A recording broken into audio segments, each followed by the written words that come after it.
Oh, they may be playing football, and the crowd is yelling, kill the referee. But no matter what the score, when the clock strikes 4, everything stops for tea. Hi and welcome to Spill the Tea, the show for British expats and anybody who loves all things British. My name's Ian. And my name is Sam. Good morning, everyone. On today's show, we have superhuman, king of the bike, Josh Quigley coming on the show today. An incredible person with an incredible story, with a goal to become the world's greatest athlete, but it hasn't been without some bumps in the road. And we're going to talk about one that happened in Texas. So stay tuned. Meanwhile, Ian and I are going to catch up with each other. We are. I'm really looking forward to that. It's going to be a really, really great interview, actually. Yes. So, yeah. And how it all ties into the British community out in the States. So. We just about made it to the show today. I was literally doing that share. It's amazing what you can do in 60 seconds. It was. You can have a wee and run back, put your lipstick on, you can share to a bunch of... We basically got here late, the two of us. So we did. That's really what it came down to. We in our family call it check, which is an OCD thing that I started with. You know, did I close the garage door? Did I lock the back door? You know, I've got dogs and even though I will say to myself in my own head, I watched the garage door come down. Right. 5 minutes away from the house, gotta go back. Yeah. That was me this morning. Yeah, and I was just late. I got no excuse. That was it. So now, Missy. Yes. You had an interesting little thing the other day, which I think a good 700 or 800 of our friends out there got to see. You got to renew your wedding vows the other day. We got to renew our wedding vows, thanks to Dan Valance at the Little Church of the West. That was fantastic. So if you didn't see, which camera am I looking at here? Wide or here? If you didn't see our show last week, because it was Valentine's week, we went down to the Little Church of the West to meet with Dan. We did, and we've got some photographs. Yes, that we can drop in, then the video is available on the page still. The video is still available on the page, and so go and check that out. Our plan was we're just going to go and interview Dan. It turned into a whole comedy production. It really did. It really did, actually. Yeah. And then he very kindly offered to renew my wedding vows. So Friday night, Jim and I put our best clothes on, and he pulled out all the stops for us, and it was beautiful. And I was going to be there. I just got a bit poorly. You got poorly. That allergies is not good. Deep voice thing wasn't an allergy thing. I ended up basically having a cold. A poorly thing. Turned into man flu. And you know what? If you're not British, we use the word poorly for not feeling very well. Right. But I love it. You're poorly. I was. I'm fine now. So it was just going to be Jim and I anyway. We didn't invite a bunch of people. We just wanted to... so I wasn't actually invited. Well, Great. It was invited to film. Good to know. Yeah, that's right. In a professional capacity. But you know what was lovely was we did it at night, and it's very romantic, the chapel at night. It's very romantic. Aww. And Brian Mills did our vows. The Elvis? Yeah, it was really, really nice. He asked, do you want an Elvis or a traditional? We did traditional. Yeah. And the bouquet of flowers they gave me were unbelievable. I know, I noticed that. And all the photos and the video as well. Aww. So do we want to show some photos? Let's show some photos. I think we got a couple of pictures there. Travis is busy doing his thing. There's Dan. The Dan that made it all happen. It's nice that you dressed up for it. The director of operations. What a busy day they had there with the flowers. Look at them. Well, I'm sure. Actually, yeah, everyone asked me giving him crap on Valentine's Day for not dressing up. Yeah, sorry, Dad. Look, there I am again. There you are again. Not a conventional looking bride, but that's me. I'm just me anyway. You know, it was in keeping with the Little House on the Prairie. It kind of was. I was waiting for Nellie Olsen to show up and ruin it. There's Brian. Excellent. Oh, it was just... That's my favourite picture. That is absolutely my favourite picture. It was really, really lovely. So special of Dan. How many people, I can't even tell you, on that post said, we got married in there in 1979, 94. I mean, loads of people I knew. Right. So, and then one friend of mine, and I hope she's figured it out, said, I think that's where we got married. Oh, okay. Good to know. If you can figure it out. Yeah. But it was a really lovely night, and in a very non-traditional way, Jim and I went for a coffee. But we went to Gabby Coffee. the secret coffee shop, which is fabulous inside. Oh, have you never been in? No, I've been there. It's a replica of a 1940s Korean coffee shop. It's so unique. Oh, I've seen pictures of it. Yeah, Very, very cool. Yeah. And no one batted an eyelid that I walked in there with a dress with a big train and everything. And no, of course not. It's Las Vegas. It's just Las Vegas. So we could just do it anytime. But yeah, it was lovely. So big thank you, Dan. And if you are thinking of you're finding a place to get married or renewing your wedding vows, I highly suggest it. Yes. Yeah. So, so I did a thing. Okay, I'm scared. Yeah, no, I actually went out and bought this. Travis is going to show you, or he's not going to show me. Apparently, I'm curious. So the point is, yeah. No, this is like my dream, Ian. I bought an Airstream. I'm mad because I've been after one for years. Have you? Yes, well, it's one of my dreams. I've been passively looking at these for a while in a sort of slightly obsessive way. What year is that? In 1976. And it probably wasn't cheap because they hold their value. No, it was cheap. No. That's why I've been looking around. No. Well, I mean, it depends what you describe. Even a as shell cheap. is really expensive, so you found a deal. Then. Here's the thing. Yes, and I'll show. It was $6,700. But here's my plan with it. How very dare you? No, well, here's the thing. I've been looking out for them, but you watch the shows about doing up houses and flipping them and everything, and I thought I'd start small. But apparently, they are also a bit of a nightmare to remodel. Yes. But that's going to be my project. Well, I am going to be remodeling that Airstream, and it's going to look amazing. And I'm going to borrow it. Well, you absolutely can. Now, but the thing is, I don't do the RV and camping. It's not a thing for me. But is this more of a project? It's Are you going to sell it? Yeah. Well, I'm going to make it available to buy, and then I probably will use it. Yeah. I mean, I've got to use it. You've got to use it. And then if I use it and go, I love doing this, then I'll keep it. Yeah. Well, I've got a thing for you. I'm in a group already on Facebook called Airstream Addicts. Oh, really? Get on there because I haven't done any of if those you've got ones yet. questions about, redoing an Airstream, there's so many people in there with so much experience and some very unique ideas as well. I'll probably end up doing like a time lapse of it or something. I'll probably end up buying it. Well, and it's a 31 foot. It's a big one. Well, it's not the biggest one they do, but that's still a big one. It's a good size. So you lucked out because honestly, even those the really old ones are so expensive. Yeah. I actually haven't picked it up yet. Oh my gosh, that's in Pahrump. So. Is that where it is? Yes, I've got to go. I'm going to get that. I've looked at the brand new ones. Oh, they're ridiculous. They're like IKEA inside. Yeah. But so the idea is that I paid that, and then some of these things that have been remodeled, they ain't going for a lot of money. They do honestly. So, oh my god! So it's definitely. I needed wanted the project. But you are good at that stuff, though, Ian. Yeah. Building and creating, right. and so it'll be spectacular. And I will probably curse the day. Oh, I'm sure that I did this, it. but still. So anyway, headlines. We're moving on. Yeah, what's going on in the news? Storm Dennis. Oh my gosh, my sister's been impacted by that. Oh yeah, because she lives at the beach. She's right on the ocean. We got some examples of what's going on. Look at that. There's some crazy flooding going on in the UK and Scotland. I think it's just been, it's been ridiculous. When they say this is a storm that will cause loss of life. Yeah. And I've forgotten what area they were saying this morning. They told people you have to leave. That's it. Well, you've got to go. The thing is that it's actually I noticed there was a report from South Wales in Pontypridd, which is where my niece lives, and so and all this flooding and house flooding. So I actually need to make sure at some point that she's all right. That she's all right. Yeah, it's been really scary.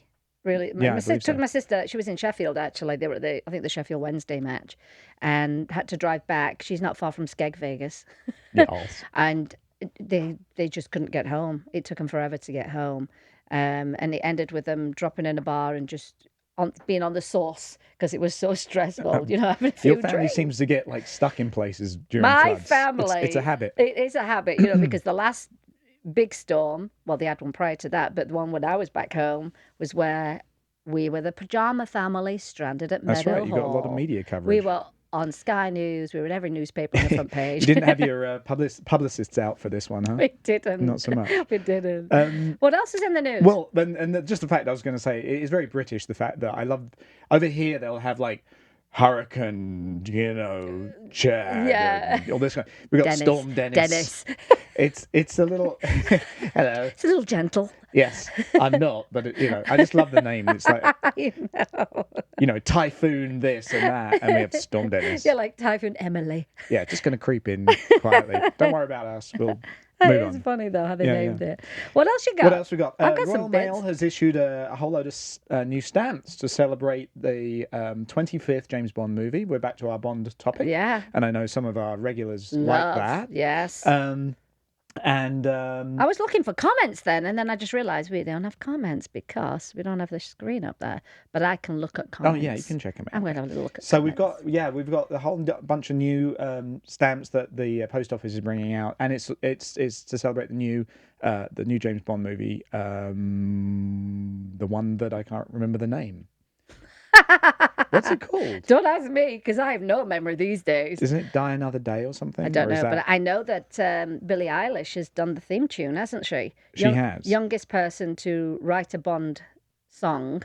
Right. Some people loved it, some people hated it. Some felt that it was too similar to the others. I actually haven't heard it yet. No, neither have I. So, Oh. But I do like Billie Eilish, though. I think she's But we fantastic. did have some pictures of that. Oh, you already read them? We need to pay attention, don't we? I do need to pay attention to those kind of things. I'm having to drink But them. they kind of look nice. I like the look of them. It's always nice to have commemorative stamps. I've got some from when I lived in Korea. Yeah. Before the Korean Olympics in the 80s. Oh, I still have those. Before they even built the place, the stamps were already out. Right. So I still have those. We've I have all some got interesting something. things. I've got a clipping from the floor from Star Wars film, Obi-Wan Kenobi. Cutting room floor stuff. Yeah. That'll be worth something. It will be. I've got quite a few interesting little things in how I acquired them. What else has been going on? I'll tell you what I've got. Oh, go on. No, you go ahead. You go ahead. No. I'm just bouncing through. Well, my sister sent me a picture of her milk bottles because now people are going back to glass milk bottles, for the whole recycling thing. So there it is. There it is. And I think on it says you can get potatoes, bread, eggs, and something else in all weather. Maybe not in Storm Dennis, but it says all weather. But they're going back to glass bottles. You remember them? You used to have I don't know what the tops are because it used to be a foil top, and if it was really cold, it would pop up, wouldn't it, when it was frozen? Silver top, gold top. Yeah. Red, I think was They'd one have as well. that bit of cream on the Very top. nice. Oh no, that was horrible. At primary school, you used to get like the bottles of milk. You did? But they were room temperature. They were. And it was horrible. Why would you do that? It really was. So back to glass bottles to save the planet, not waste, be wasteful. And the only other thing I've got is the British space program, which sounds like just such a contradiction in terms. Sounds so strange. But we have got the first industrial contribution to the International Space Station. Really? It's an antenna. Oh, really? So on the vehicle of space, we are basically the aerial for the radio. We're the aerial. That is great. So we get better reception. But I thought that was at least we've got some contribution now. I love it. That's all I got. Now my other bits and pieces is started watching a new series on the weekend. Everybody's freaking out about it, and it's called The Stranger on Netflix. Whoa, I mean, twists and turns, still trying to figure out the story. Right. Absolutely brilliant. And I've only watched 3 episodes. So I know there are definitely some The Stranger fans on our page. But a very, very good series if you want to start binge watching. It's British, of course. Of course. Here's another funny thing. You know the London Underground? You know the fabric on the seats? You know each tube line has a different pattern fabric. Yes. You can now buy the fabric. Oh, can you? Yes, you can buy the fabrics. It's called moquet. That'd be good for my Airstream. Whoa. Sorry, your Airstream. My Airstream, so I'll better put my order in. But basically, they are. It's obviously fabric that's very hard wearing. They said, and to ensure that all bums and sit on them don't wear the fabric away. Right. And all the patterns are available, and there are 18 designs to choose from. There are some fantastic designs. You don't realise it. I mean, of course, they said that Londoners, they know exactly what line they're on by the pattern on the seat. But it's between £20 and £60 a metre. Wow. But I think that's fabulous. No, it's good. Isn't it? Actually, when I went to the Wizarding World of Harry Potter in Orlando. Oh, did you? At Universal Studios. Yeah. And they have this train, the train that takes you to Yeah. the Hogwarts train Yeah. that takes you to Diagon Alley and all these kind of things.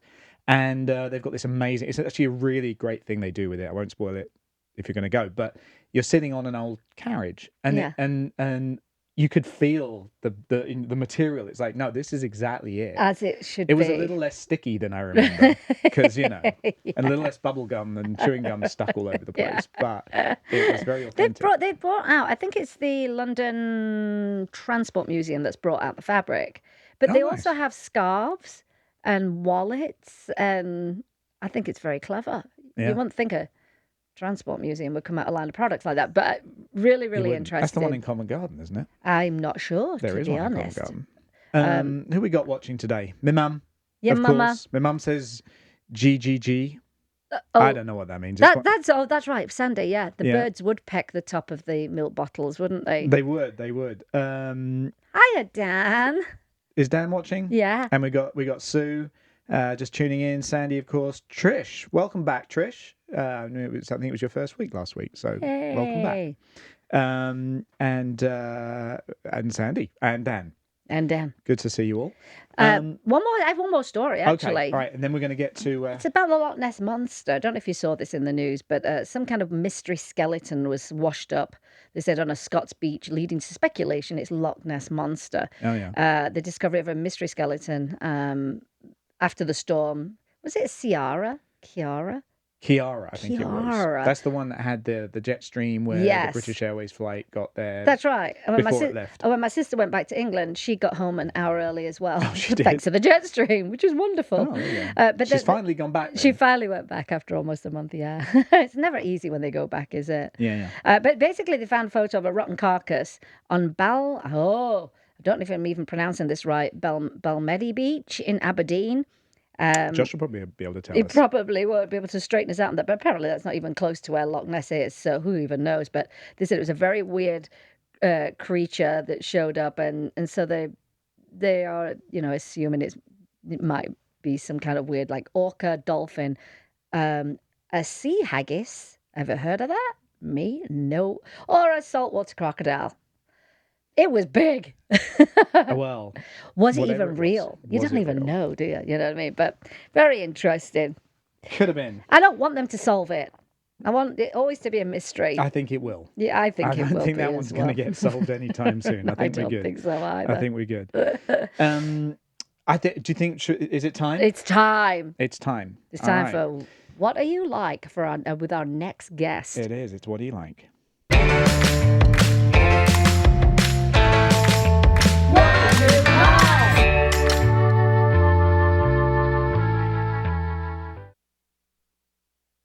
What are you like? So yes, on December 21st of this last year, Josh Quigley was about 2,000 miles away from completing a round-the-world cycling challenge that he was attempting when he had an accident in Texas and was hit from behind by a car at about 70 miles an hour. The story, of course, through his recovery has been amazing, and he's actually made an incredibly fast recovery to the extent that he's now actually, even though it was only at the end of December, he's actually back home in Livingston, Scotland. And, not only that moment, but of course the whole experience has had some really interesting twists and turns as it's gone along. And Josh is joining us live from Livingston in Scotland right now. So, hi, Josh. Welcome to the show. Hiya.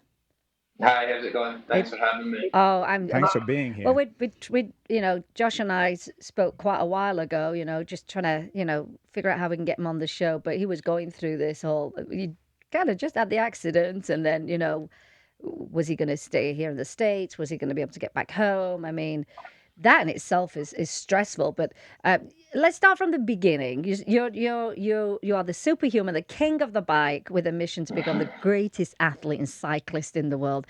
I looked at your list of, some people write goals down. Let me tell you, these are goals that are beyond. But basically, his stage one was to become the most successful cyclist and greatest athlete of all time. Stage 1, warm-up. The warm-up is cycle around the world. So that was your warm-up, yeah? So where did you start first, Josh? So I started in Scotland on April the 14th, 2019. Oh, okay. So coming up on almost a year, really, ago. Yeah. And where did you start? Where was the first place you rode? I started from Edinburgh in Scotland and basically just left Scotland and cycled to the bottom of England and took the boat to France, and then that was me on the continent. And then I started heading towards Istanbul and Turkey. That was the first leg, the European leg. Wow. Now, before you even left the country, I gather you had your first kind of setback somewhat. Yeah, just 6 days into the trip, my bike was stolen in London. Of course. You're like, come on, I need the bike. So how did you get a new bike? Did you have to pay for it? Did you have a sponsor? Did people help you get a bike? No, basically the story went pretty crazy online. It got a lot of viral attention, and I was on a lot of the major news channels down in London and ITV News and all the BBC. And yeah, so there was a lot of people heard about it, and then a lot of people got in touch and managed to raise enough money to get a new bike. So yeah, it was the people who saved me that time. Wow, that's just 6 days in. But what made you want to start this big, massive cycling journey? What was it? And in the beginning, so I hate admitting this, but the cycle that I done last year on the 14th of April, that was actually my 7th attempt at trying to cycle around the world. Seven? Yeah, seventh time. That was the 7th time I got on a bike in Scotland and decided I'm going to try and cycle around the world. And as I say, that's why I hate admitting it, because it sounds so bad that I had to take 7 attempts. And then there's probably a good story for why it took me so many times. But the original reason for the first attempt back in 2016 was really just the response to being really depressed and going through a really dark period in my life. Mm-hmm. I was in a really bad way, and I knew I had to do something. I knew I had to get out of Scotland. I knew I was drinking too much, and I knew that if I kept living my life the way I was living it, I was going to end up dead. So, wow. I was sort of introduced to Sir Chris Hoy, Scotland's greatest Olympian, and I'd heard him speaking in Edinburgh at an event, and after that I was just really inspired to do something in cycling, and I decided I was going to cycle around the world. So that was how it began. Yeah, it came from a dark place. Well, and I'm sure you're going to be an inspiration to many others as a result of this. But just the fact that having that presence of mind to know that you're in this place and to do something about it rather than let yourself kind of go any further into that is a testament to your own inner strength, which has clearly shown itself in bucket loads. I just think the then. fact that you attempted it 7 times shows a lot of strength, because you say, you don't want to admit it, but most people, even if they had the bike stolen after 6 days, would say, forget it, this is too difficult. But to actually go 7 times, that's unbelievable. That's some inner strength there in itself. It is indeed. So on this latest attempt, you went to Europe, you went through Europe to Turkey, and then you just kept going, or how does that work when you do that? Do you literally get on a boat and keep going, or do you do it over periods of time? What was the timeline on that? Yeah, so I think at this stage it's probably good to give some context on some of the previous attempts. So basically, I had 6 other attempts, and as I said a minute ago, my reasons for getting into cycling was mainly just it was something to try and help me, it was something to try and change my life, it was something to try and improve my own mental state. I never wanted to cycle around the world because I was a really passionate cyclist, and that was my dream. It was really just a vehicle. I always called it my journey to happiness. Oh. That was what I called it back in the beginning. And so it was never really about the bike. It was more just about the journey that the bike was taking me on. And so what would happen in the beginning is I would go away and cycle. For example, the first attempt, I was away for about a year. I cycled about 10,000 miles. I went all over Europe. And after the year, you can imagine that when I started that first attempt, I was quite depressed. I was suicidal. I was a little bit overweight. I was unfit. I just wasn't in a really good place. And then a year later, I spent a year cycling 10,000 miles. I'd been to maybe about 15 countries in Europe. I'd met loads of amazing people. I wasn't drinking that much. I was really fit. I'd lost a lot of weight. You can imagine the transformation that I underwent in that first year was pretty remarkable. Of course. And so about a year in, I thought, you know what? I don't know if I need to do this anymore. I think maybe I've got what I needed from it. Mm-hmm. And so I decided to come home and sort of end the challenge. And when I done that, that was in 2017. I never felt at the time like I'd failed. I never felt like I'd given up on it, because to me it felt like job done. Right. Although I said I was going to try and cycle around the world, for me I was really I just wanted to be happy. That was it really. And I felt like I was, so I wasn't really bothered about coming home, and I never viewed it as a failure in any way, because it saved my life. It really did.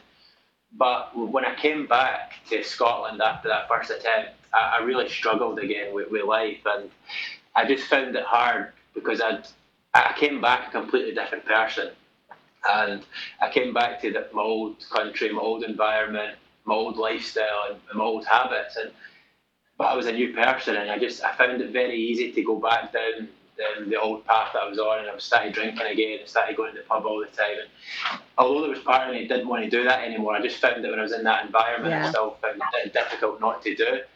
And so over the next sort of year or two, I had many other attempts where I would go away on the bike and come back, go away and come back. And I finally got to a period, and it was at the start of 2019, where I'd actually, my father had passed away in the previous month in December, and I was quite devastated about that. And usually, any time something had went wrong in my life and I wasn't feeling so good, I would get the bike out and I would go away and do it again. I decided I was going to try and have another attempt at cycling around the world. And so what happened in 2019 was I had one attempt where I went away and I only lasted a few weeks, then I came home, and then I had another attempt where I only lasted a few weeks, and I came home. And then it got to the point where I'd now had 6 attempts, and it was April 2019. I thought, you know what?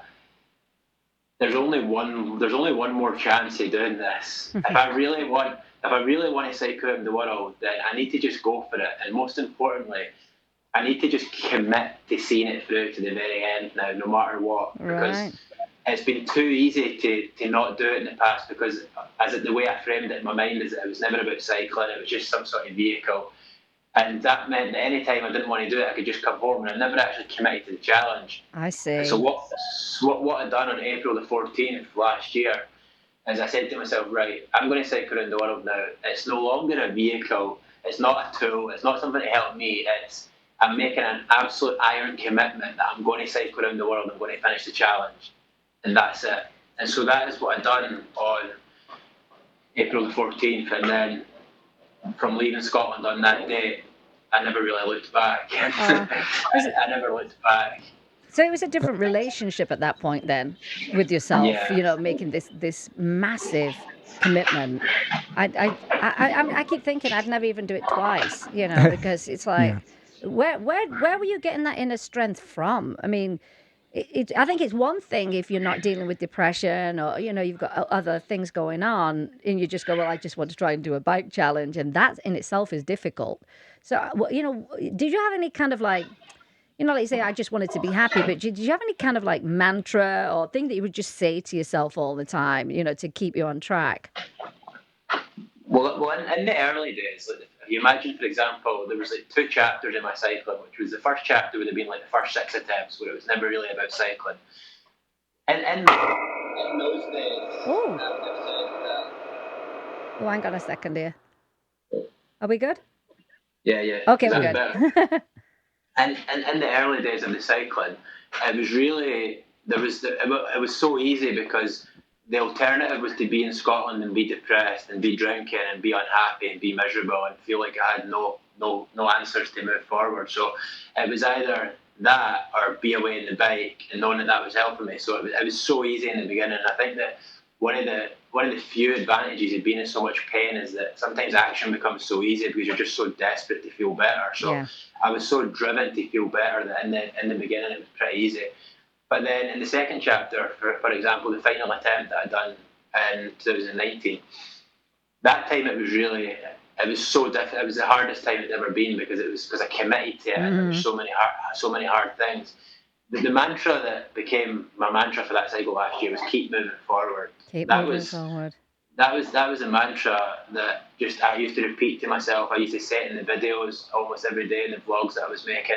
It was just that was all you had to do, because all I knew was that I had a very clear vision, a very clear goal, and the only thing that I had to do daily to reach that goal was to keep moving forward. Yeah. Really, literally in the meaning of just moving forward day by day on the ground where I was cycling, but also just sort of psychologically, mentally, and spiritually, just keep moving forward, keep making progress, and that was it. And I think that one of the greatest lessons that I learned last year, and there's a few, is that if you really want something in life and you just commit to it and you just make an absolute cast iron commitment, Yeah. you'll find a way again, no matter what, like, as long as you're committed to it. And that's what I try to do now with my cycling. I just try to commit to things, and because when you commit to something, for me, one of the biggest challenges in the early days is that I used to spend so much of my time on the bike in the beginning, like sort of debating whether I should be doing it, debating whether I should go home, thinking about quitting, thinking about going back to Scotland. But by making the commitment last year in 2019 on the 7th of 10th, I sort of just took all of that away from my headspace completely, because going home was never an option. Right. There was only one option last year, and that was finishing the cycle. So Yeah, you removed the out that most Yeah. people try and put in place of themselves, you know. Exactly. And the fact that, again, having that commitment, having that focus, having that recognition that there was, that you could easily fall back into those patterns, is, regardless of the adversity that you'd experienced. I lost my dad in December 2019 as well, so I'm with you on that one. And so to be able to take that and not only make that commitment to just keeping going forward, but keep going forward regardless of whatever happens, even on the trip. And there were other examples of that on the trip that I'm sure could have set you back. I mean, Derailed I you, know yeah. in Australia you had like passport issues as well, I believe. Oh, Hang on, it'll go. There we you go. okay. Yeah. Yeah. No. Last year it was so interesting, because there was so many things went wrong last year, and there were so many obstacles, and it was so difficult at times. But just because I had that. I think we're good. there it goes. You've got your volume's down on your device there, right? Yeah, is that me this thing? It might be. It might just be a little bit of feedback, but I know you're great with your headphones on. So make sure you just your volume's down on the external part of it. Okay, yeah. That's possibly it. There you go. So carry on. Yeah, so there was so many things went wrong last year. There were so many easy moments to quit last year, if that makes sense, because there were so many difficult moments off it. But there was just a couple of things that kept me going, and one of them was just obviously that commitment and that mantra of keep moving forward. I just knew that it wasn't even an option. It wasn't an option to quit last year, to stop doing it, because I committed to it, and I committed to myself internally, and also committed to other people externally. I told people I was going to do it, and I think it was only last year where I finally understood what it actually means, or I finally understood the meaning of the word commitment. Right. Because absolutely. For me in the past, I would have probably told you in 2016, 2017 that I was committed to cycle around the world. But I wasn't really. What I was back then is I was committed to cycling around the world until something else came along. It was better. I thought I was committed until something else. That's the best way to put it. Whereas what happens for me in a cycle, for example, I'll just give you a few examples. One of the attempts that I decided that I wasn't going to cycle anymore, and I was probably coming back and getting a job in a hostel in Edinburgh, because I was interested in working in a hostel. Right, that was one of the stupid ideas that I had, and I decided to quit the cycle, come home, and that's what I was going to pursue.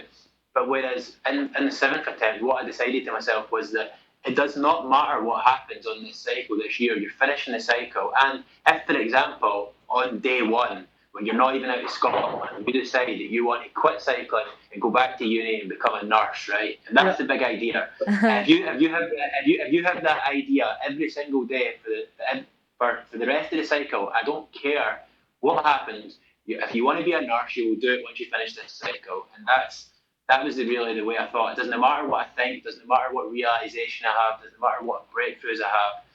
finishing the cycle comes first, and everything else comes after. Yeah. I mean, to the extent you even had to. Did you have to come back to the UK at one point and then pick it up again? Yeah. It's funny because in 2019 when I left on the final attempt, I remember that whole year last year when I was away. One of the things I used to think about in the bike quite a lot is I used to think about the big finish, about riding back at Edinburgh Castle and thinking. I used to think to myself every day, the next time I'm in Scotland, I'll finish cycling around the world. And I was just trying to visualise and imagine how that would feel. Yeah. And then I had an issue in Australia where my passport was damaged and I had to come home to get a new one. Oh. Didn't you sweat on it or something and it just became unusable? I think it was from sweat in my back pocket when I used to keep my passport in a protected case within one of my bags on the bike. But I think I was passing through one of the borders going from West Australia to South Australia, and after I'd done that, I put it in one of my back pockets in my cycling jersey just for convenience and for speed. And I forgot to put it back in the bag, and because it's so hot in Australia, I think I was sweating so much it got damaged. That's the only logical explanation I can think of for how it got water damage, because it never rained, or there was not one single drop of rainfall when I was in Australia, and so I don't know how it got water damaged except from sweat. Sweating. So basically, when I had to come back from Australia, I'd been away for about 8 months, and that's the longest I've ever been away from Scotland. And I flew home, and it was just weird for me because I was back in Scotland, but I always thought that the next time I'm in Scotland, I'll finish cycling around the world, and I still hadn't finished it. So then I left Scotland again. I flew back to Australia, and I was very clear, and I can remember being on the way to the airport that time, thinking to myself, right, this is definitely it. This is the last time you will be in Scotland, and this cycle's still not finished. Right. So then I get back to Australia. I cycled the second half of Australia. I finished that. I fly to America, and then a few days after arriving in America, I end up in hospital, and then have to come back again. Right. So I've now been back in Scotland many times more than I thought I would have been. Right, exactly.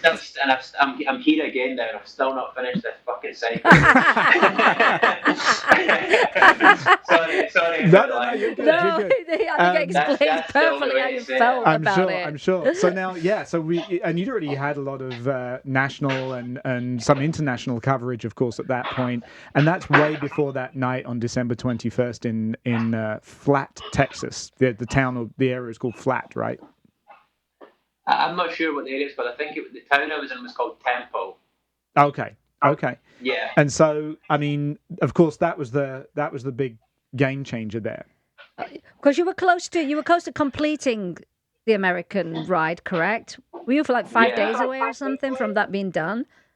Yeah. So my original plan was I was trying to cycle from Los Angeles to New York, and it was in December, so it was starting to get quite cold, and we've also skipped out a big chunky like what happened in Asia and stuff. So just to kind of summarise on that. Yeah, absolutely. Basically, I went way faster than I ever thought I was going to go. So I thought it was going to take me a couple of years, and I basically ended up in America in December. So it was obviously a lot colder than I thought it was going to be and what I planned for. So about halfway through the cycle, I decided that things were just starting to get pretty crazy, and it was like -10 in the morning Celsius when I was waking up, and it was really frosty. It just didn't feel safe to be riding like that, and it was really difficult in the cold conditions. So once I got to Texas, I decided I was going to reroute and instead finish in Florida, because obviously the weather was a lot better in the southern states. That makes sense. Yeah. So when I was in Temple, or near that area anyway, I had about 1,000 miles to go, and I was doing about 200 miles per day. So I was only 5 days from finishing in America, and then once I got back from America, there was a few days left in Europe to get back to Edinburgh. So I was agonisingly close to the finish when I got hit. And was it a car that hit you? I mean, was it 70 miles an hour? They said that it hit you, this car. Yeah, it was 70 miles an hour by a Cadillac. Oh my gosh! And this was at night, right? This was a night ride. Yeah, this was really late at night. This must have been about 11 o'clock at night. What was the extent of your injuries? I mean, I saw what you looked like. I think we've got an image of what you looked like in the hospital. Do we have that? There we go. What was the time difference between the first and second photo? I don't know if you can see that. Can you see that, Josh? No, I he can't can't see see it. that, but I think I know what photo it is, you're sure. It's a side-by-side one. Is it two photos side by side? Yeah. Is it? Am I wearing headphones in the second photo? Yes. Yes. That was quite remarkable. That was only 7 days between those photos. You see, That's incredible. That's amazing. I mean, Wow. it sounds like. But you had go on then. List it off. What List the injuries. What happened to you? Yeah. So I had a fractured skull, a traumatic brain injury, Oh my gosh. a punctured lung, 7 broken ribs, a fracture on one of the bones in the bottom of my back. I had a fractured shin, a fractured ankle, and a fractured heel. That's unreal. It's unreal, that, actually. And talk about your determination. As we've just mentioned, your recovery has been superhuman. Yeah. Is that part of your moving? Just keep moving forward. Does that all come into play in how you healed? Was I've just got to keep moving forward? It's so interesting. There's so many different topics you could touch on when you talk about this, because and all of it's so interrelated. When I think about what I'd done last year, right? So when I started cycling and all those earlier attempts I was talking about, when I was doing those attempts, I was cycling about 50 miles a day, right? And that was for somebody who doesn't cycle, that probably seems like a lot, but for anybody who's a pretty keen cyclist, it's not that much. So I was doing about 50 miles a day, and that was my sort of daily average. And as I said, it was never really about the cycling for me back then. It was just a sort of vehicle. So I wasn't trying to do any more than that. 50 was a sort of like a decent number that I just aimed for every day. But then what happened is that when I started the 7th attempt in 2019, once I made that commitment, it was kind of crazy how much I grew off the back of the commitment, because once I started off in 2019, I started off doing about 70 miles a day. And just even by the time I got to London, I was already doing 100 miles a day. And then once I got into France, I was doing about 100 miles a day. And then once I was leaving France, crossing into Switzerland and Italy, I was doing about 125 miles a day. Wow. Once I started going through the Balkans and got on down towards like Istanbul and the Turkey area, I was doing about 150 miles a day. Oh my gosh. And then that was all just in the space of about, I cycled from Edinburgh to Istanbul in 51 days, I think it was. Wow. That was about 3,200 miles, and obviously started about 70 miles a day, and by the time I got there, I was doing like 150 miles. And then once I started going across Asia in the second leg, going across like Kazakhstan, Uzbekistan, Turkey, Georgia, China, I got to a point where I was doing about 150 miles a day average. And then once I got to China, I was doing some days that were like 200 miles, 220. It's amazing. It would take me 150 miles to cycle home, which is only 8 miles from here. Yeah, like 220 miles maybe. And then when I got to Australia, the first part of Australia, I was doing maybe about 150 average. And then the second half of Australia, I was doing about 200 average. And so by the time I got to America, I was doing about 200 mile a day average. And just before I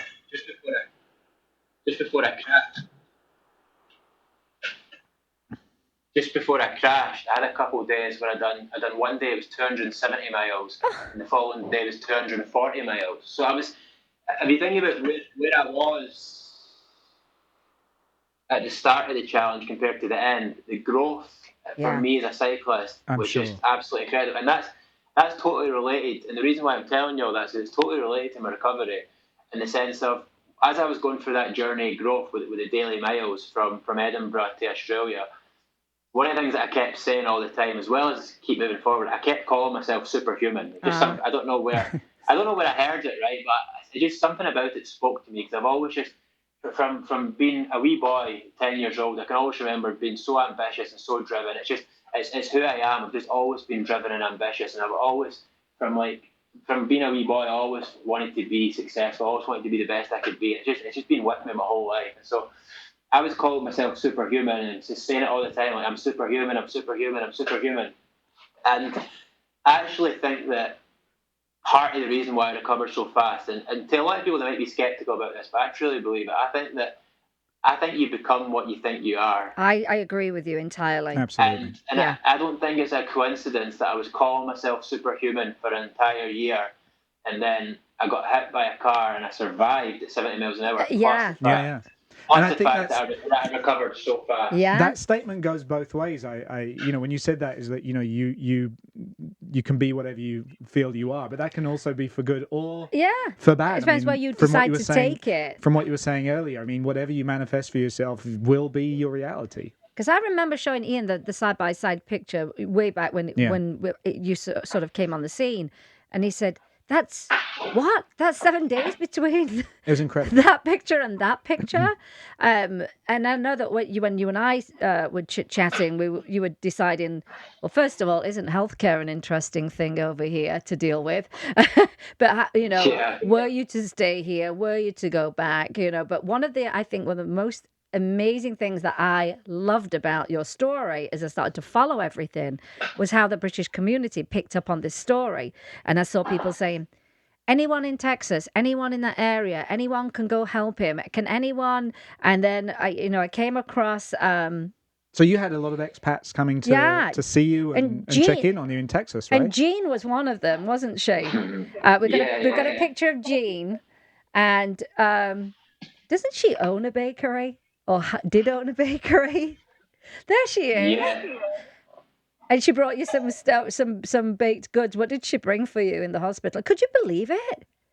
I wish you could see the photo of what my hospital room looked like, and the amount of gifts and chocolate and sweets and stuff that I had. Just honestly, just the amount of people that visited me in hospital in Texas, considering the fact that I don't.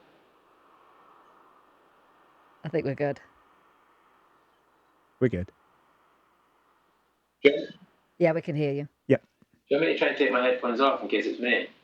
No, you're fine. We'll keep going. We're good. Yeah, we're good. Yeah. Considering the fact that I don't know anybody in Texas, I know. Literally hundreds of people visit me in the hospital, which is pretty incredible. I mean, and it was just, when you think back to that period when I was in hospital at first, like some people asked me, did you not get bored, or what was it like? Honestly, there was no time to be bored. It was just right. From when I woke up to when I went to sleep every day, there was just so much activity. There were so many people coming to visit me. There was doctors, there was nurses. It was so busy, and it was just, honestly, people. I've always been, I suppose, I guess, a little bit different in my mindset, I think, and I find it positive. Are we good? Technology. Love it. We're getting there. We are on the other side of the world, I mean, at the end of the day. One of the things that I've always said about this whole experience, and people think it's weird for me to say this, but I genuinely believe it, is that whole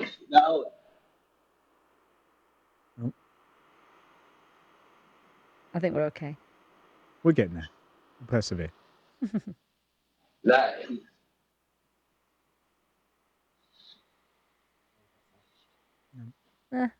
Keep going. We'll work our way through this. We've done good up to now. That experience I had in Texas was one of the best experiences of my life, and I genuinely had so much fun when I was in hospital. And it sounds weird to say, but I genuinely did. I had so much fun. I mean, I loved just watching the support from the British community, and I think this is what I love about. But when you're an expat, you'll lend a hand to another Brit that's cycling around the country that's been hit by a car, and show up and give you encouragement. And did you even expect that? I mean, because it was a lot of people. It was a lot, yeah. And I think if there's one thing that I would say is that I definitely wasn't surprised by it. Maybe try taking the headphones off. Maybe that'll make a difference. Yeah, we'll have a go. I don't know if you can hear us now. Can you hear us, Josh? Did we lose a connection? No, we're still there. We're still there? There you go. Okay, I've just taken mine off in case it's mine. Yeah, we'll have a go. We'll have a go. We'll try that. So, but isn't that interesting that you said it was the worst thing that happened to you, but the best thing that happened to you because, humanity and people supporting you and, doing their best they can to, make sure you didn't feel alone. I mean, this is not your home country and you're cycling through Texas, and in the middle of the night. I was definitely not surprised by the amount of people that came to see me in Texas, and that was for a few reasons. I think the number one reason probably is because I spent a year last year where I was in some countries that a lot of people would tell you probably not to travel to, like Kazakhstan, Uzbekistan, Kyrgyzstan, Azerbaijan, some of these places, Turkey as well. A lot of places that people would probably be scared of going to, and the people weren't just okay there; they were overwhelmingly nice. And it was weird how it happened that almost all the places people told me not to go ended up being the friendliest. Interesting. So that's one reason why I was not surprised by that. The other reason was because I'd already spent a few days in Texas, and I'd been in America for about a week when it happened, and I'd already knew that Americans were really outrageously friendly in the nicest possible way. Like in a nice way. Like I mean that in a nice way. They're just so over the top friendly, nice people. And then I found that went to an even higher level when I got to Texas, where the people in Texas just seemed to be like even friendlier than sort of other people, which I found just incredible. I found there was just something about Texas, I don't know what it is. And I've always wanted to go to Texas, and I think this is probably the reason why. I just found that the hospitality in Texas and the people there, they're just a special kind of people, and I really just loved those people so much. And I was so glad that I got to spend, like, although I was injured for most of it, and a lot of the time I was going in operations, and I was a lot of pain at times. I was genuinely looking back on all the experiences I've had in my life. Those 5 weeks in Texas, especially when I went to the rehab center, because my injuries were not as severe by that point, and I was able to cycle, and I was mobile, and I could get about in a wheelchair and stuff. The couple of weeks that I spent in Austin, Texas, in the rehab center there, I met some amazing people, and so those few weeks in Texas will live with me forever, and yeah, I can't wait to go back. That's amazing. Now, what made you decide?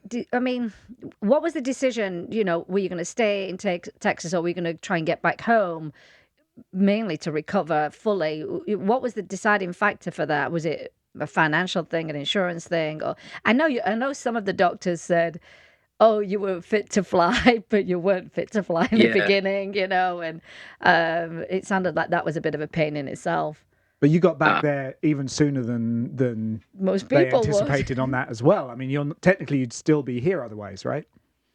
Yeah, so it was really out of my hands, most of that stuff, because I had travel insurance, which was good to have, and it's a funny story about my travel insurance actually, because when I came back to get my passport for Australia, I realised that my travel insurance had expired, and that was cover that I had. I think it was a worldwide cover, excluding North America. And I realised I realised when I was coming back that I had to get my insurance for America, and so I just done that when I came back for the passport. But if I'd never done that, it would have been it would have been so bad. And it's funny as well to think that I think it was like £100 I paid for the policy to be insured in America for the month of December, and it's really no exaggeration to say that my total medical bill was in the hundreds of thousands of dollars. I believe it. Yeah, I think your £100 was well worth money it. well spent. Yeah, I think that's a lesson for anyone that's traveling. Get yourself some insurance, because you just don't know what's going to happen. That's right. That's right. Even if you think you're just going on holiday. So where are you at now? How's your recovery going? Well, how did you get back?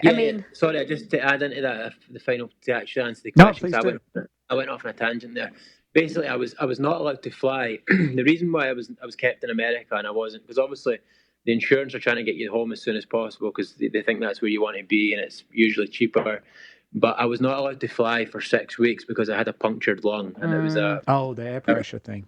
The risk to fly with that, but being superhuman, my lung healed after just 3 weeks. So wow. Yeah, everything that I got told, I healed much faster. Like if they said it was 6 weeks, it was 3 weeks. If they said it was 8 weeks, it was 4 weeks. It was everything that happened that I recovered faster. So and they said to me, I truly believe that part of that was my mindset. But what they also said to me as well is that one of the reasons why I recovered so well is because I was just so physically fit and in shape. You're in optimal health. One of my doctors actually. So basically, the insurance flew a doctor out from the UK home to escort me home in the plane. That's what they do. That's what they do, just in case anything goes wrong. Yeah. Wow. And when I first met that doctor for my initial consultation, when he arrived in Texas, he actually said to me, just kind of looked at me straight in the eye and said, "One of the reasons you're alive is probably because you were physically fit." Yeah. And that meant a lot to me because health and well-being is just so important to me. It's the most important thing in my life. I'm so passionate about health and fitness and just being fit and healthy. And I think a lot of people, when they look at the reasons for being in shape, they probably overlook the fact that it could one time save your life like that. Yeah. Like a lot of people just think about the everyday benefits of having energy and being in shape, and those sort of most common benefits. But people don't think about, for example, what happens if you get in a really serious accident, and that's going to obviously play a part as well. So Yeah. I know it's another reason to keep fit. It is. So I know now that you're bike training. Are you training indoors only still at this point? Yeah, I'll just. So you're back on the bike already?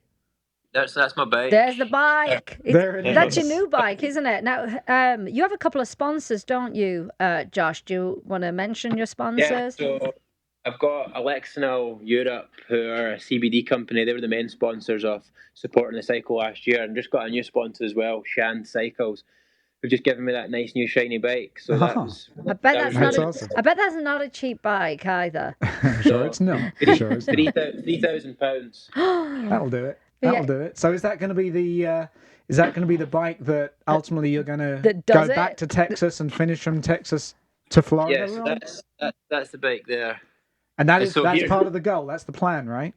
Well, just like the Scotland thing, I've been in Scotland 3 times when I thought I was going to finish the cycle, and this is now the third bike that I've tried to cycle around the world. And so the first bike I had was called Braveheart. Right. And I always thought that me and Braveheart were going to finish that cycle. And then Braveheart got stolen in London. And then I got a replacement bike, which was called Robert the Bruce. And then I always thought that Robert the Bruce and I were going to finish the cycle because we got so close. And now I have this bike, which is called Robert the Bruce II. Of course. And I'm very adamant that I'm going to finish on that. But if there's one thing I've learned in the last few months, it's that you never know. So I believe that's the bike I'm going to finish on, but I've thought that a few times before as well. Well, we're gonna believe that as well for you. Well, of course. Can you get like a big bubble that you can just cycle in, just to make sure nothing else happens? Somehow, please.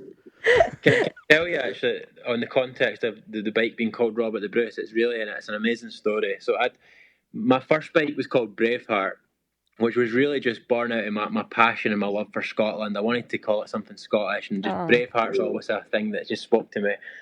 And that bike was. I think we're okay. We can hear you. I think we got you. Are you still there, Josh? Oh, we got a little delay as well. Is there a little bit? Yeah, a little bit. Oh, can you hear us now? At least I know it's not me. There you go. So yes, Braveheart.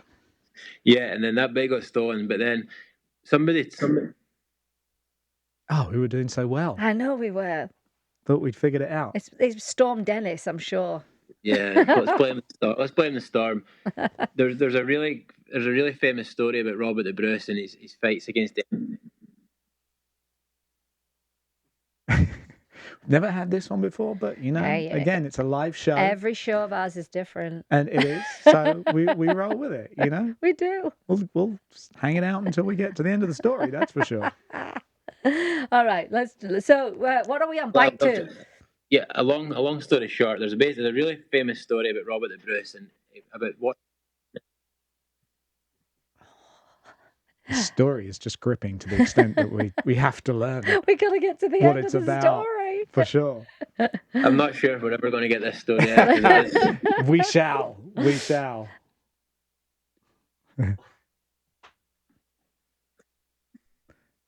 Or we can just sit here quietly and hang out for the rest of the afternoon with everybody just watching us. It'll be fine. You got nothing to do. We'll just hang out, right? It's all good. Do we have you there? Can you hear us, Josh?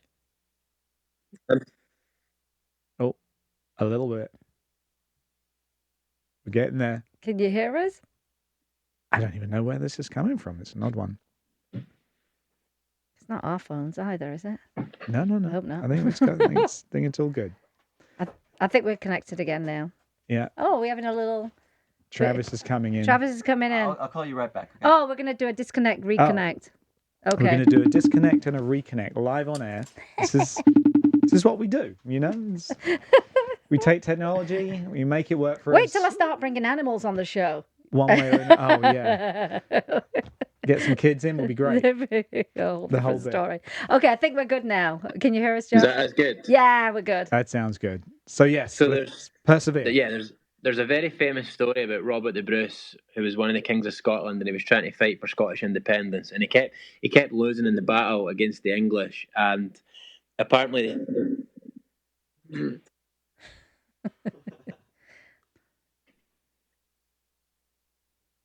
It's going to come back. Storm Dennis is messing with our show. He is, apparently. Have we got you there? Yeah, I'm here. All right. Go. So basically, there was a story that he was hiding off a cave in hiding off the west of Scotland in a cave, hiding from one of the kings of England. Right. And he was watching this spider climbing up the wall, and it kept repeatedly failing to spin a web. And apparently, he watched it failing to do it 6 times, and then on the 7th time, he said, "If this spider fails in its 7th attempt, I'm going to give up." And we're not going to give up on the 7th attempt. We're going to keep going. I'm going to give up on the fight for Scottish independence. But apparently, the spider, according to the legend, it spun the web in the 7th time. And then he didn't have to give up. And which coincidentally ties in with your 7th attempt. Yeah. Yeah, we're not going to give up on this audio. We're never going to give up on this audio. So when are you going to be back in the States then? What's the plan? Beginning of April, first week in April. Wow. I mean, and you've already got like international and media coverage, so I'm sure this is going to be a massively covered event when you start throughout, and when of course you complete your mission. This is going to be so exciting. Do you have people that want to donate to you at all? Do you not take anything from anyone other than your sponsors? No, I've done some charity fundraising in the past, but now I don't do that, because really there's no real campaign, there's no real issue that I'm working towards. Really, I'm just trying to be the best that I can be. Yeah. If I want anybody to do anything, it's don't donate to me. Go and just look after your health. Don't donate to me and think that you're doing something good. Go out and actually work on your own health and fitness. That was the thing that would make me happy, is if people would just start doing more in their own life. So that's the message. That's a really great message, I have to say. That is incredible. Because I think anyone listening today will have definitely been inspired. Oh, me included. Yeah, because not many people would keep going and keep going. Now, is there any chance you're going to be cycling through Vegas at any point? Yeah, take a couple of steps back and come to Vegas and come through here and be on the show. Because we'd love for you to be here. I'm sure it'll be out there at some point, because there's some really exciting talks going on at the moment about books and movies and documentaries. So I'm sure that I'll be back to America at some point. I was going to say, your story's made for that. I didn't want to go the whole mass media approch, but of course this is such a story. I mean, it begs for a book or a movie, of course. Well, it does, because as he's got all these stages, which are these massive goals. I mean, Stage 2 is to set some world records. Stage 3, world champion, Olympic champion. Stage 4, and there are years that he's Tour de France as well. Yeah, right? He's assigned to them. It goes all the way down to Triple Crown. I love this. The Quigley quadruple. Win all 4 cycling majors in a single season. King of the Bike is stage 9. The GOAT is stage 10, which is the greatest of all time. And I just think it's amazing. I don't doubt that you will. No, I don't. You're going to achieve all of those. Yeah.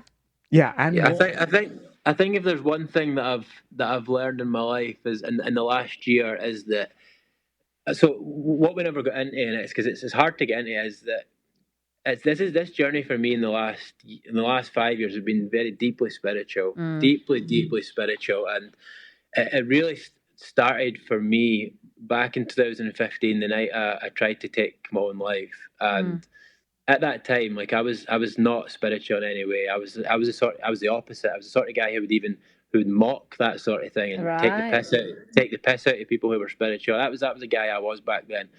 But although I had no religious or spiritual beliefs back in 2015, when I was in hospital that night, I wrote a message in the guest book in the chapel which said, "I thank God for saving my life, and I dedicate my new life to God." And that's weird for me now because I'm very deeply spiritual now. But back then, I had no belief system, or I had no beliefs that would even. How can you thank something you don't believe in? I know, isn't that interesting? But I did, and that's one of the things that I think about every single day, because unlike that dark night of the soul, I suppose you could call it that, on the darkest night of my life, I thanked the God that I never believed in, and that's the ultimate sign of faith. And I don't really talk about it that much now because I don't want to preach and I don't want to force things on other people. But it's something that I think about a lot. It's the thing that guides me, and that all the things that I'm talking about doing, like all my ambitions and all my goals, they're not mine. They're coming to me. Like I'm feeling them coming through me from a higher power. So that's why I have so much faith in what I'm doing, and that's why I have so much belief in what I'm doing, because there's a little mantra that gets me through life, and it's got a positive side to it and it's a negative side to it. And the positive side to it is that God never gives you an idea that you're not capable of fulfilling. And the second side is that God never throws something your way that you can't handle. Well, and that's I live my life by that. And so if you look at the car crash, I've got through that. If you look at all the other obstacles, I've got through that, and all the ideas and all the goals and all the dreams, then the fact that I'm even thinking about them shows that I'm capable of doing it. So that's why I'm very confident in what I'm going to do. Oh my gosh. That's incredible. This is probably going to be the best show ever, just for a lot of people watching. It's I love it. I mean, this is very inspiring. I think it's going to be brilliant once you get back on that bike. I I already know you're back in training. You're back in the States in April. We'll definitely be following your journey for sure. Now, if people want to follow you as you're going, do you have like you're doing a blog right now, or are you getting ready where people can actually sort of log in and tune in and follow where you're at right now? Yeah, what's the best way for people to follow your journey? So I do a daily video blog where I just sort of share the journey of my life and training and what's going on, and that's just on social media, Josh Quigley 92. And at the moment, that's very much. I'd actually be honest, it's pretty boring at the moment because all I'm doing is training in my conservatory. But I'll get pretty excited once I'm back out there and doing it for real. Well, I'm just so glad that so many people got to hear about your story, that they can support you on this. And I really like the message, like you said, don't donate to me, do something for yourself. Your health and your wellness is so important, and your mental health. And it'll be the best gift you give to yourself when you do something like that. So I think it's brilliant. I mean, it's a very selfless message for him, but it's very generous to say that back to the people is, and if it wasn't for me being in good shape, I won't be alive today. So I think it's been fabulous having you on the show. It took us a while, but we got there. We definitely got there. It was probably our 7th attempt, so we got there. Neil. Yes, it is. But please, if you do come through Vegas, you've got to come on the show. It's as simple as that. 100%. Yeah, it'd be great. We've got a big British community here, and I think they'll love your story and how everyone else kind of pulled together to help you out with some baked goods. It really is. And chocolate and flowers and company, and I think that's really important. It really is an incredible story. I can't wait to see the movie. Who's going to play you, Josh? Who would you pick to play you in the movie?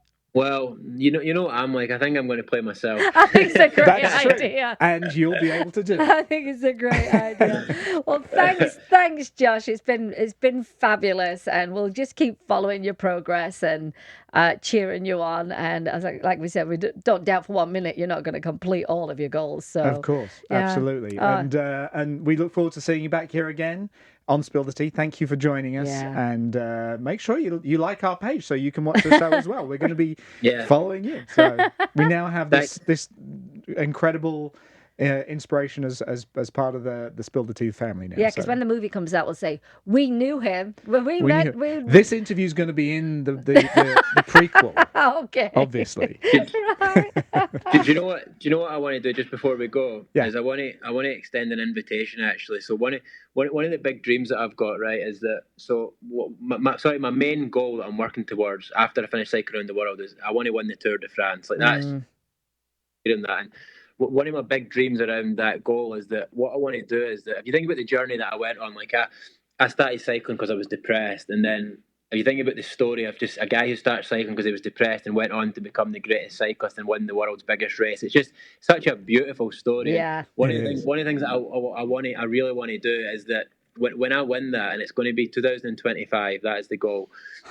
I want to, when we're on the Champs Elysees, which is the famous street in Paris where the Tour de France finishes. When I'm riding, Oh, when I'm riding up that in 2025 in the famous yellow jersey, I want that street to be lined with so many people who have been part of the journey. So, for example, like I want all my doctors, my nurses from Texas, families who hosted me and things like that. So you guys are now part of the journey, and so I want you guys to be there in Paris in 2025. So well, just we are keep it in the diary, and we will be. Well, and we will be. Gave me chills. We've just made a commitment. That would be amazing. We're going to be excited to see you win. It'll be a lot of people. Don't worry about the finances of getting to Paris, because by that point I'll be sponsored by Nike and they'll be chartering a plane out. So they will. That'll be fine.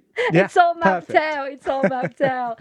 Well, I think it's been a very interesting story, extremely positive, and I think it's going to inspire a lot of people. So I'm just going to say we'll see you in Vegas. Yeah, thanks for having me. Thank you for being on the show, Josh. Bye. Thanks, Josh. Wow. Take care. Wow. I mean, I know, I'm speechless. I mean, really I just don't know how you get over so many obstacles, and they're massive. They were massive. And I mean, people couldn't do that even if they were well, let what's alone funny? battling He said, anything. there was an interesting story. Like everything was an interesting story. And I know we didn't even get to Asia. I know. And that's why I think in my head, I was doing the same thing. This is a great book. This is going to be an amazing film. This is going to be, this big inspirational true story that people can take a lot from. Yeah. I mean, do you get to the point where when you've gone through so many bad things that you're like, I went through all that. If anything else happens, I'll be fine. You know what I mean? I'll get through that too. Right. I guess it would change you at some point where you're like, well, I managed that and I managed that and I managed that. Yeah. I mean, it's incredible. The recovery is. I didn't even realize he was back training already. Yeah. This was December 21st. I know. With all those injuries. We're only in the middle of February. I mean, so many injuries. So many injuries. That was a shopping list of injuries, wasn't it? But I have to say, I loved how the British community just jumped in. Yeah. And there's got to be somebody in Texas. There's got to be somebody. And next thing you know, people are showing up. And I just think it's wonderful. And it's nice when you're an expat. Sometimes you do need help. Right. Exactly. And I agree with Sandy here. So inspiring. Trish, I'll be cheering him on as Josh comes back to Texas. That's right. Yeah. Yay. That's where you are, isn't it? And Sandy's going to fly there. Sue, wonderfully inspiring. We totally agree, We'll all be on that private jet. We'll all be on the Nike private jet. Oh, I know. We've got to get them on board. They've got to know about this now. Exactly. Wow. But his goals are unbelievable. And they go all the way through to 2036. It's nothing like planning, is there? There's nothing like planning. I'm tired looking at that list. I know, exactly. Well, and I think on that then we're going to get on our bikes later. We should get on. We should get on your bike. We should get on our bike now and be out of here. But thank you so much to Josh. Thanks, Sam. Thanks for you guys for tuning in. And we'll see you all next week on Spill the Tea. See you next week. Wow.